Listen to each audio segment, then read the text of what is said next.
Assalamualaikum warahmatullahi wabarakatuh. Jumpa lagi bersama saya Adi di channel Ngulik Sejarah.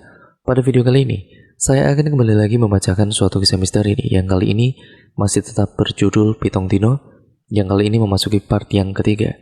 Nah, cerita pada kali ini masih tetap ditulis oleh Mas Andi Yuda. Nah, bagaimana ceritanya? Bagaimana kelanjutan ceritanya, kalian pasti penasaran kan? Nah, mari kita langsung saja menuju ke kelanjutan ceritanya. Mari simak baik-baik karena ceritanya akan segera saya mulai.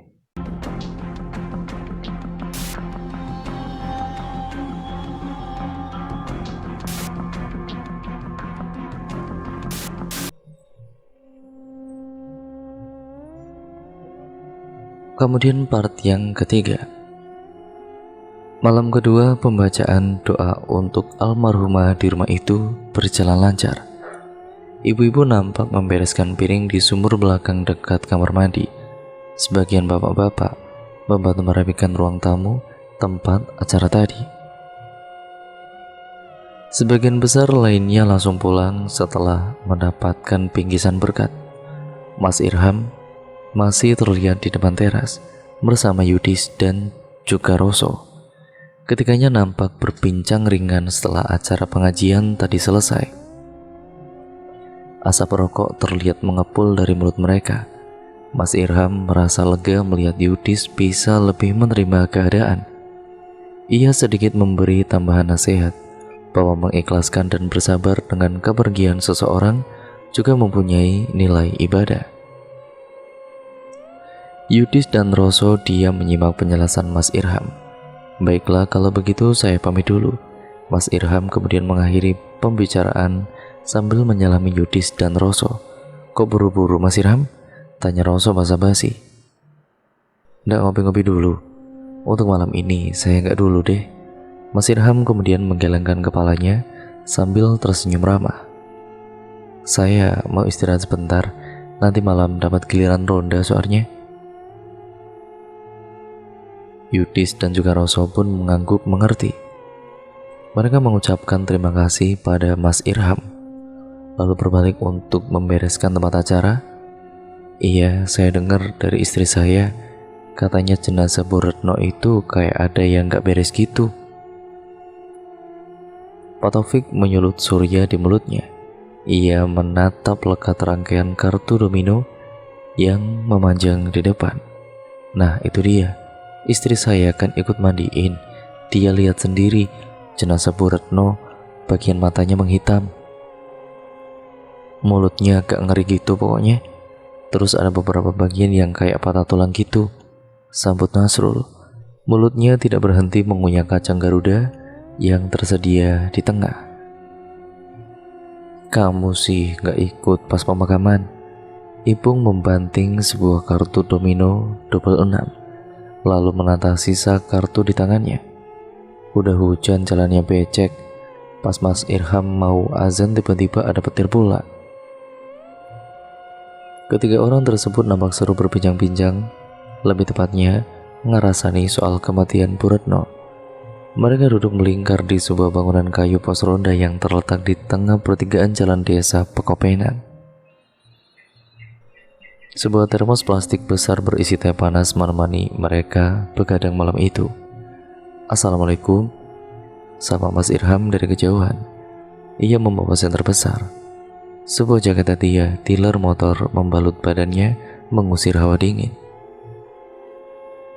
Waalaikumsalam, jawab yang lain bersamaan.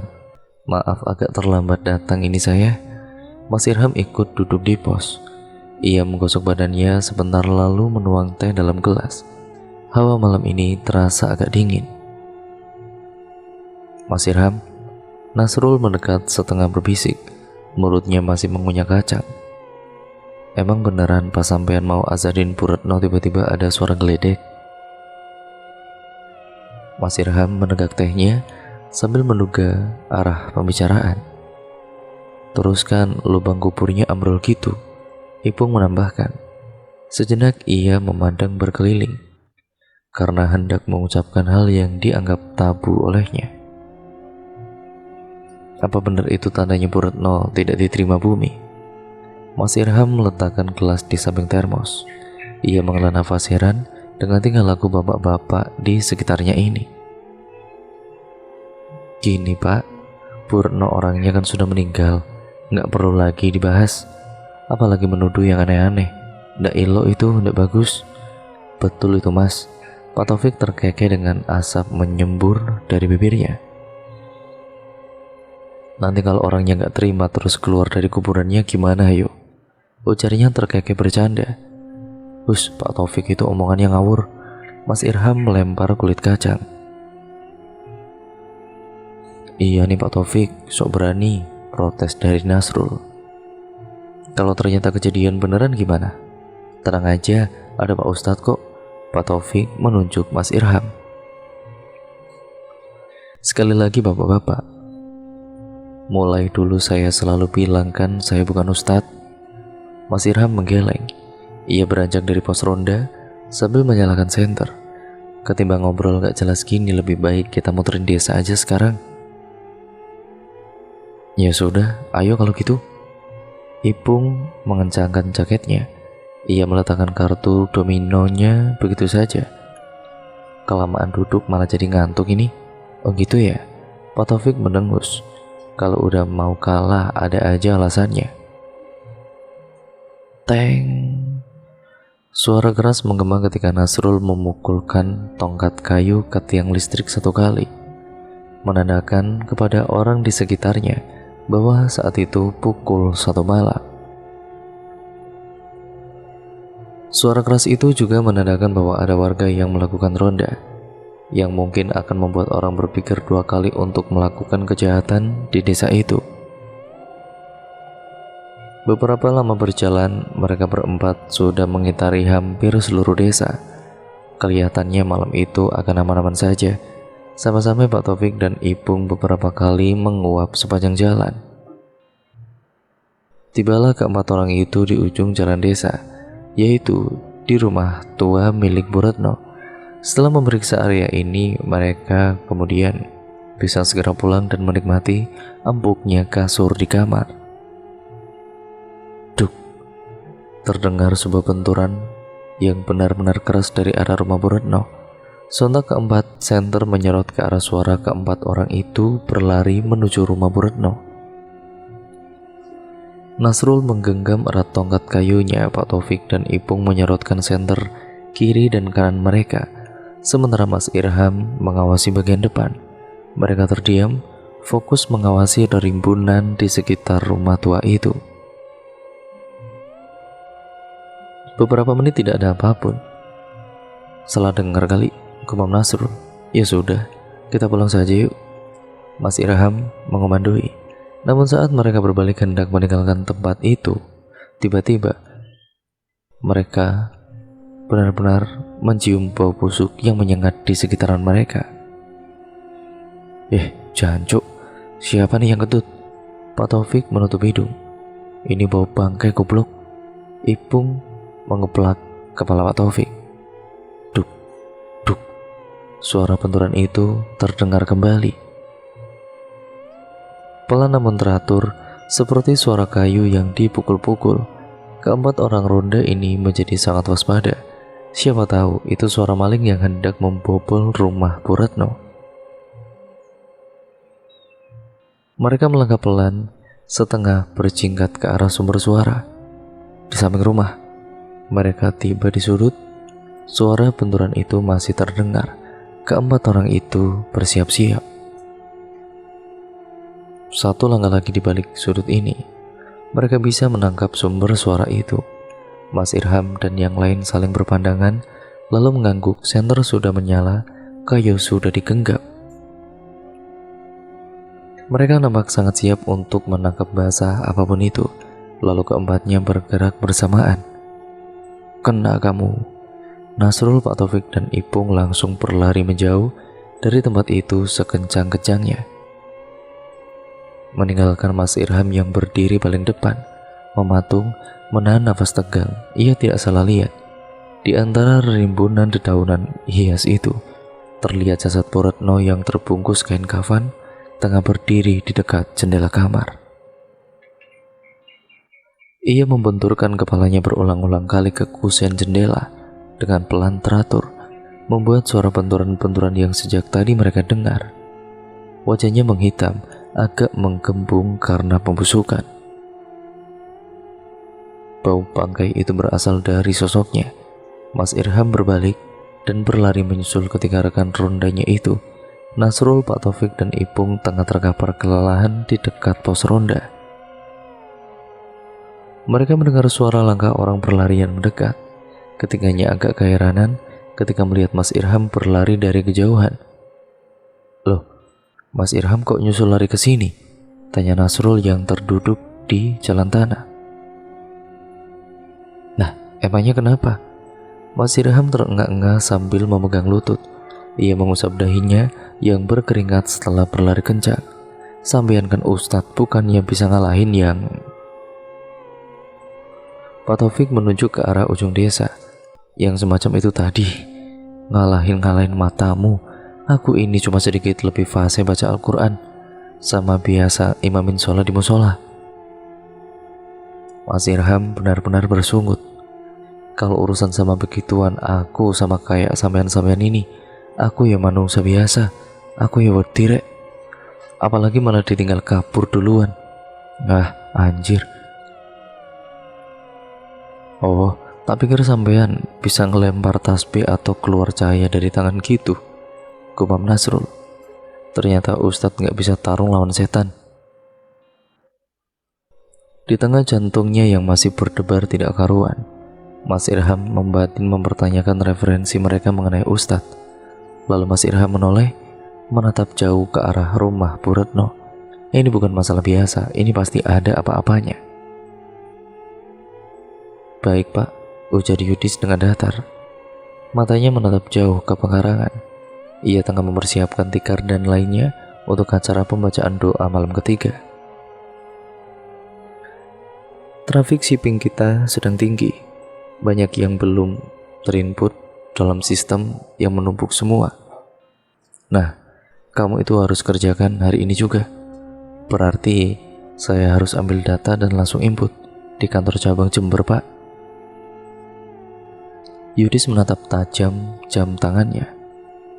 Waktu pada kala itu ia butuh waktu sekitar 1 jam untuk sekali perjalanan menuju kota. Padahal sebentar lagi maghrib. Saya sudah info ke kantor Jember. Mereka akan izinkan kamu pakai kantor mereka selama yang kamu butuh. Yang penting itu summary harus selesai secepatnya. Tapi udah nggak ada tapi-tapian. Lalu panggilan diputus. Yudis memandangi layar ponselnya. "Kenapa lagi, Mas?" Naya mengaduk-ngaduk kuah sop yang sudah disiapkan untuk acara kiriman doa.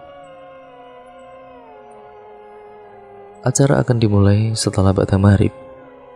Beberapa orang ibu-ibu nampak menyiapkan nasi putih di atas piring. Irisan wortel, kentang, dan daging ayam sudah siap di wadah terpisah dalam kulkas. Nanti tinggal menata di piring dan disiram kuah panas. Setelah acara yasinan aku harus ke kota. Nah, gimana lagi? Yudis memijit kepalanya. Ia merasa lelah sekali, namun banyak hal yang menunggu untuk diselesaikan. Aku harus langsung input data ke sistem online lewat kantor cabang Jember. Nggak bisa dibawa pulang aja kerjaannya ke sini. Naya mencicipi kuah. Masih mengatur rasanya, Yudis menggeleng. Kalau dibawa, aku kerjain berkas fisik. Hasilnya harus aku kirim lewat pos. Sampai Surabaya, perlu diinput lagi, panjang. Naya mengangguk paham. Acara pembacaan doa malam itu berjalan lancar. Tapi berbeda dengan 2 hari sebelumnya, malam ini hanya segelintir bapak-bapak saja yang datang. Bahkan Mas Irham juga tidak terlihat di situ. Memang tidak ada kewajiban untuk selalu datang 7 hari berturut-turut, karena warga desa juga punya kesibukan sendiri. Yudis tidak terlalu ambil pusing. Ia berangkat ke kantor cabang Jember sekitar jam 8 malam. Naya duduk di ranjang setengah mengantuk. Ia terbangun di tengah malam. Lagi ia terbangun dengan bagian depan kemeja baby doll-nya terbuka karena tidur sambil menyusui anak. Naya menatap Amar yang sedang terlelap di sebelahnya. Bayinya nampak tenang, tidur di sebelah boneka monyet yang terlihat sama besarnya dengan Amar. Naya melirik ke arah botol tumbler di mejanya. Nah, sudah kosong pada kala itu. Ia telah meminum habis semuanya tadi itu karena tidak ingin merasa kehausan di tengah malam. Tapi kali ini, kini ia malah harus ke kamar mandi karena ingin buang air kecil.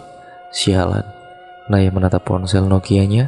Ia membaca SMS dari Yudis yang mengatakan bahwa ia akan pulang sangat terlambat karena pekerjaannya sangat menumpuk. Jam di layar menunjukkan pukul 1:33 ataupun setengah 2 dini hari. Rupanya sudah larut sekali kan. Naya membalas pesan Yudis, memintanya agar cepat pulang. Naya meletakkan ponselnya dan menatap pintu kamar dengan bimbang. Ia harus memilih antara menjaga Amar atau pergi ke kamar mandi. Satu sisi tidak mungkin ia menahan dorongan buang air kecil semalaman. Sisi lain, masa ia harus meninggalkan Amar sendirian di kamar? Naya kemudian berdecak sebal. Ia mengambil pilihan kedua. Buang air kecil tidak memakan waktu sampai 5 menit. Naya beranjak dari ranjang sambil membotolkan kancing kemejanya. Ia membuka pintu kamar dan berdiam sejenak. Matanya menyapu lorong dan dapur. Sepi tentunya. Tetapi entahlah, malam ini justru terasa biasa saja. Naya melenggang santai menuju dapur. Ia kemudian membuka pintu belakang. Kegelapan pekat dan hawa dingin seketika menyambutnya. Lalu bolam kuning yang terpasang di dekat kamar mandi tidak banyak membantu. Tanaman dan rerumputan liar di halaman belakang begitu rimbun, dipenuhi suara jangkrik yang tidak ada hentinya. Naya bergidik, ia setengah berlari ke arah pintu kamar mandi. Dibukanya pintu kayu dan seng itu, lalu menyalakan lampu kamar mandi yang berubah kabel menggantung di saklar tekan itu. Ia berjongkok dan segera melakukan urusannya. Ia tidak ingin lama-lama berada di sini. Angin berhembus membuat pohon mangga di samping kamar mandi bergoyang. Daun-daunnya berkerisik, membuat bunyi-bunyian yang terpadu dengan suara jangkrik. Lalu perlahan tercium wangi yang amat dikenal Naya. Wangi itu semerbak memenuhi kamar mandi. Wangi pandan. Aduh, Naya memejamkan matanya. Cepat-cepat ia membasuh dirinya dengan air, lalu bergegas keluar dari kamar mandi. Baru saja kakinya menginjak lantai dapur, ia mendengar suara tangisan Amar. Oe, oe. Ya ampun, Amar. Naya berlari menyeberangi dapur dan kembali ke kamar. Naya segera menghampiri Amar yang tengah menangis di ranjang. Ia kemudian duduk di tepian. Dengan hati-hati ia merengkuh Amar dan menggendong bayi itu dalam lengannya. Maafin ibu ya nak, tadi ninggalin Amar. Naya menggoyang-goyangkan lengannya sambil menciumi Amar. Bayi itu menangis keras sekali dan lapar. Naya mencopot sebagian kancing baby doll-nya dan kemudian menyodorkan dadanya ke mulut Amar. Namun Amar seakan tidak peduli. Ia mengacukan dada Naya di mulutnya. Enggak mau. Naya berjalan ke kanan kiri, menggendong bayinya berputar-putar di dalam kamar. Namun Amar masih juga tidak berhenti menangis. Duk. Naya diam sambil menepuk-nepuk Amar. Rasa-rasanya tadi mendengar suara benturan. Ia menunggu beberapa saat, namun hanya suara tangis Amar yang terdengar. Duk. Benar ada suara benturan. Asalnya dari luar jendela. Naya berjalan pelan ke arah suara itu. Tangannya masih terus menimang dan menepuk lembut bayinya. Oe. Amar menangis makin kencang. Tidak ada apa-apa. Dari dalam kamar ini hanya terlihat kegelapan di luar jendela. Namun ia bisa melihat siluet tanaman hias yang rimbun di luar. Hanya ada dedaunan yang bergerak oleh angin. Lalu apa yang membuat suara-suara itu? Duk. Naya menoleh ke atas dan seketika terjengkang ke belakang. Ia mundur beberapa langkah hampir terjatuh karena kaki dan pinggangnya berasa tidak bertenaga. Jasad ibu mertuanya tergantung terbalik di luar jendela dengan tubuh yang terbungkus kain kafan kotor. Matanya melotot ke arah Naya. Sebuah senyum lebar tergambar di wajahnya yang sangat membuat tidak nyaman. Kulitnya menghitam dan berair dengan lendir menetes-netes. "Cucu nenek, kenapa nangis?" Jasad Ibu Retno membenturkan kepalanya ke jendela, membuat suara yang sejak tadi didengar Naya. Naya yang terduduk lemas di lantai hanya bisa mengelesot mundur hingga punggungnya tersudut tembok. Ia mendekap Amar yang terus menangis dengan erat. Naya tidak bisa melepas pandangan dari sosok Bu Retno di jendela. Hihihi. Bu Retno tertawa nyaring. Ia masih berayun terbalik di jendela itu. "Buka jendelanya, Nduk. Ibu pengen main sama cucu ibu." "Ampun, Bu, jangan ganggu Naya, Bu." Naya memohon dengan suara gemetaran. Air matanya meleleh. Ia merasa begitu tidak berdaya dan mulai menangis bersama dengan Amar. "Duh, ini ibu, Duh. Ibu kangen sama Amar." Naya mendekap Amar dengan erat. Ia memejamkan matanya. Dengan putus asa ia mengucap istighfar sebanyak-banyaknya. Air matanya menetes membentuk titik air di lantai.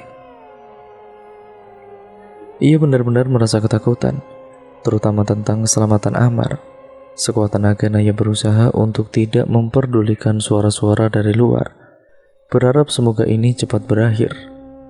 "Buka jendelanya, Nduk." Pujian-pujian subuh mengumandang di langit saat Yudis mengendarai motor Supra Fit memasuki jalan desa. Ia sangat lelah dan mengantuk, bahkan mungkin akan tertidur di kantor Jember sampai pagi jika satpam kantor tidak membangunkannya. Mendekati pekarangan, Yudis mematikan motornya. Ia menuntun motornya ke dekat teras dan juga memarkirkannya di situ. Ia melepas jaket dan helm lalu mematung sejenak. "Apa ada hewan mati ya?" ujarnya ketika mencium bau busuk dari samping rumah. Ia kemudian melongo ke sumber-sumber bau. Hanya ada tanaman-tanaman hias bergoyang karena angin di dekat jendela kamarnya. Selain itu juga gelap. Yudis mengangkat bahu lalu bergegas masuk ke rumah. Naya sempat mengirimkan SMS yang memintanya untuk segera pulang, tapi dia malah baru tiba subuh.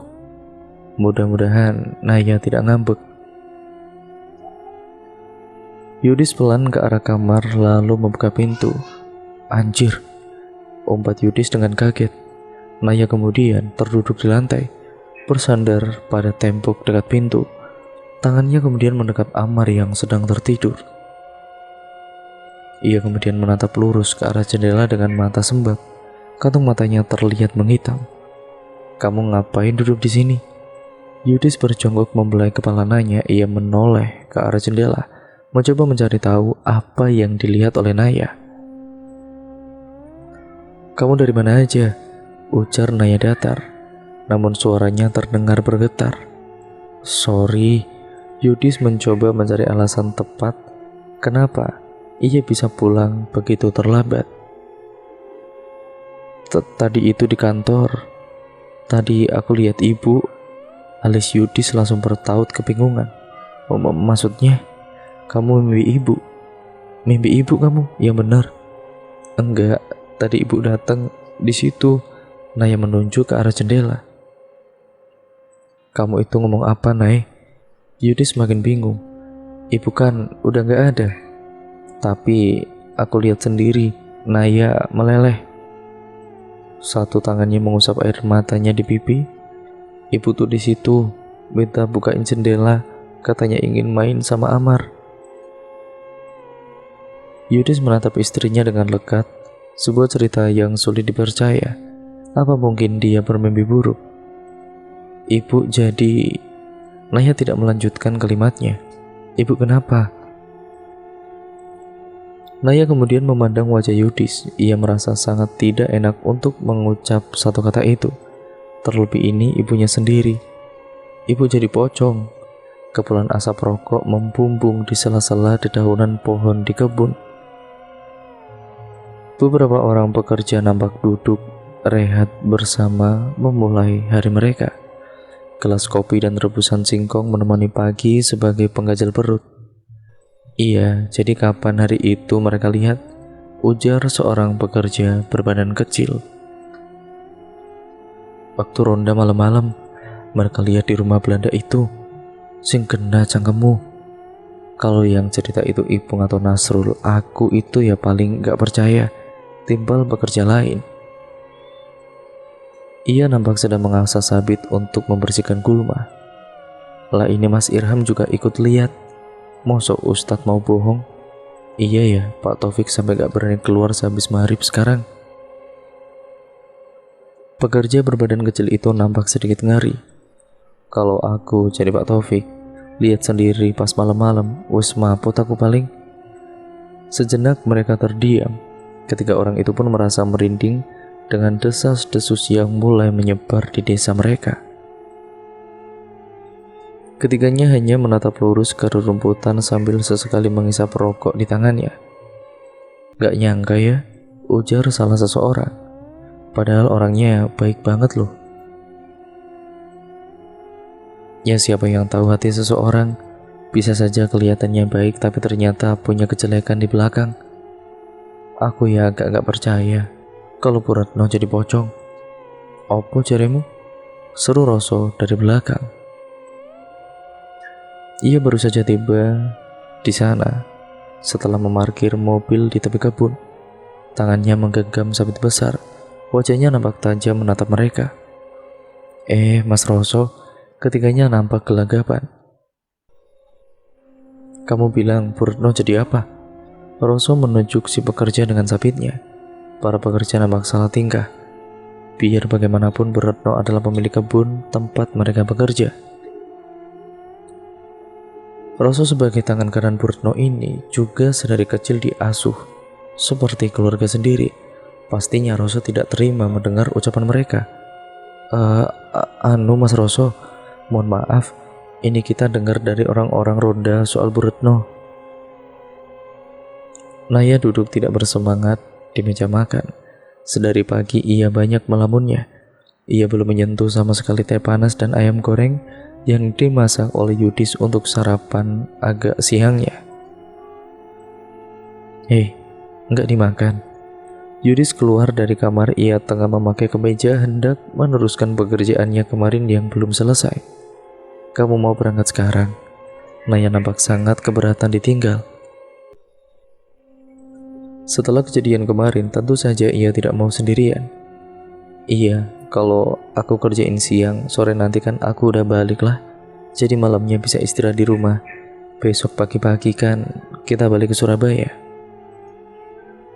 Naya mengangguk setuju walaupun harus ditinggal setidaknya bukan di malam hari.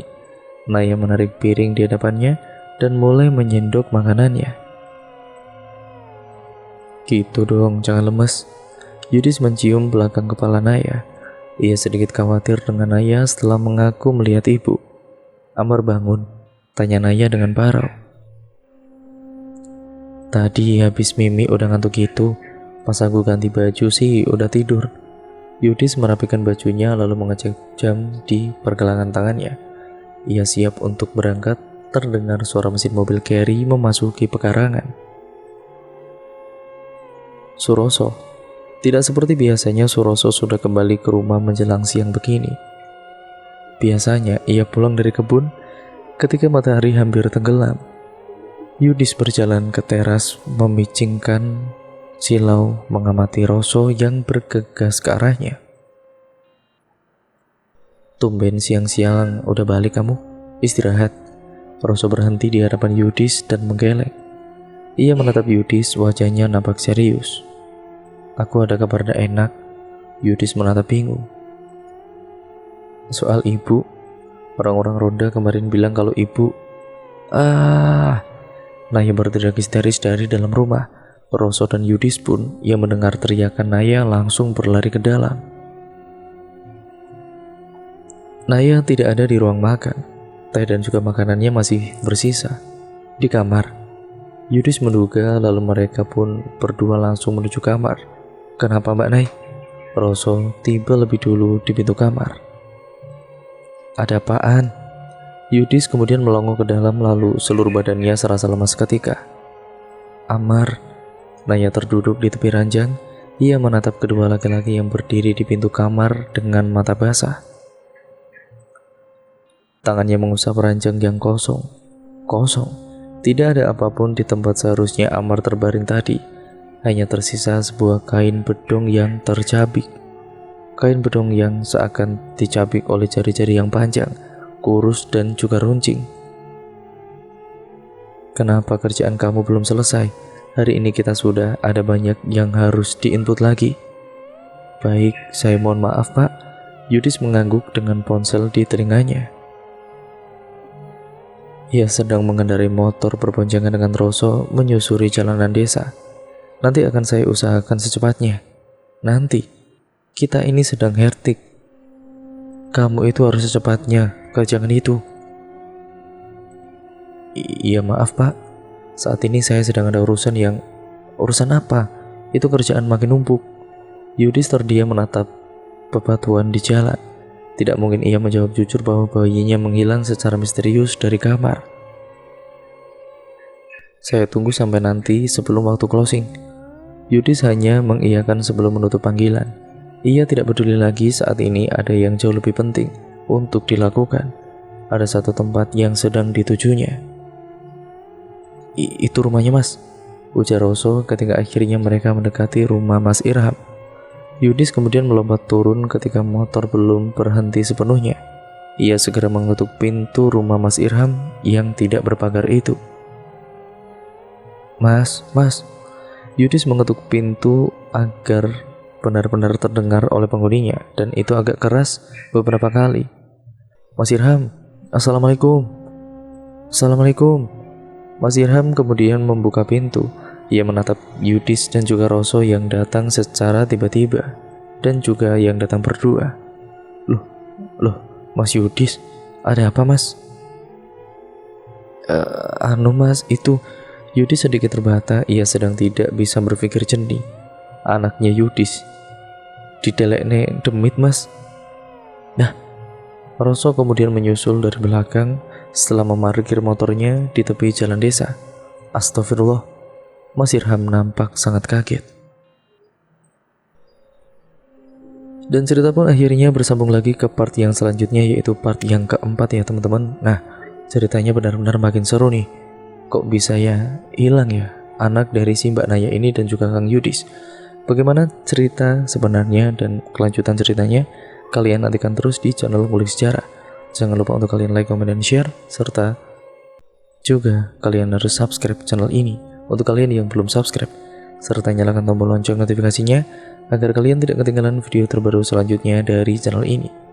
Nah, terima kasih atas support kalian selama ini ya teman-teman, dan kurang lebihnya mohon maaf. Sampai berjumpa di video terbaru selanjutnya. Wassalamualaikum warahmatullahi wabarakatuh.